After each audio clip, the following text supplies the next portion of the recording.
Thank you, Madam Chairman, and thank you for being here today. I reviewed your report and I agree with many of the recommendations you make. For example, the United States Capitol Police needs to reform their training process by bringing in instructors from the FBI and the Secret Service.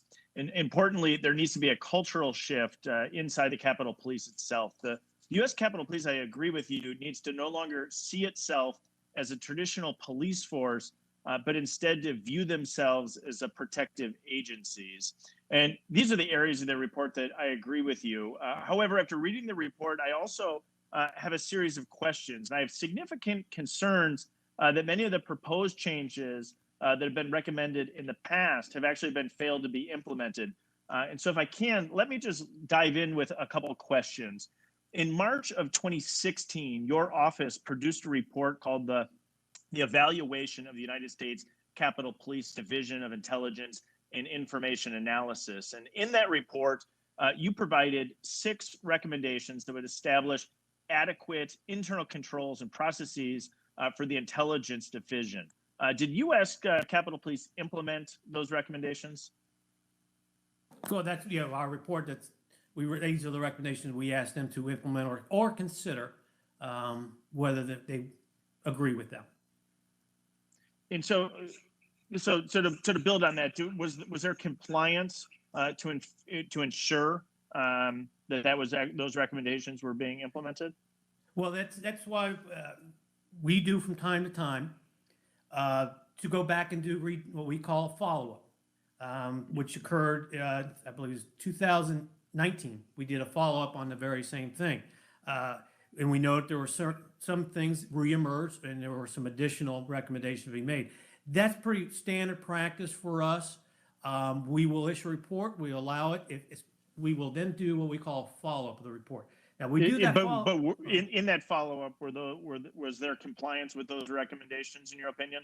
In some of them, yes, they did. Some of them, they were compliant for a while, and then they kind of slid off, and so they reemerged as the issue. So again, okay, so not perfect compliance. You're seeing some areas where there's compliance, some where there's room for improvement. So let me keep going. So then, in 2019, you include one of your recommendations: increased staffing for the Intelligence and Interagency Coordination Division.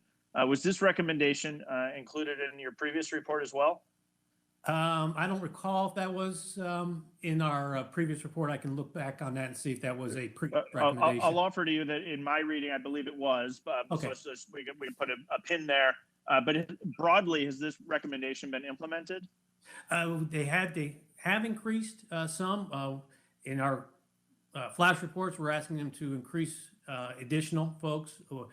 We'll never provide or recommend a exact number. That's really up to the Capitol Police Department to decide the appropriate number of individuals.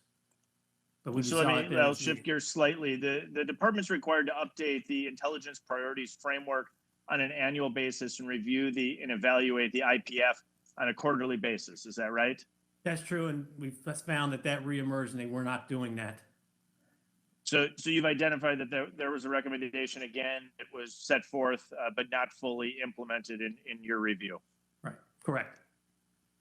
In 2019, did your office recommend that the United States Capitol Police consider requiring new sworn recruits to obtain a security clearance? That's correct, yes, sir. And so the follow-up question, of course, did the department implement that recommendation? No, sir, they did not. And did you include that recommendation again in your first flash report? Yes, sir, we did. So am I right to say that the department failed to maintain implementation of the OIG intelligence recommendations, even though they were made multiple times? That would be correct, sir. Yes, sir. So let me summarize what I'm finding here today in the opening round of questions. A number of the past reports, recommendations have been made but not implemented. And why have they not been implemented? What has been the obstacle? And I know you're not to review the Capitol Police Board, but it appears to me that the Capitol Police Board has operated as a political body rather than a nonpartisan law enforcement entity. And if this is accurate, I believe it's really important that the U.S. Capitol Police Board needs to be reformed. And so with that, and looking at my time, I will yield back. Thank you very much.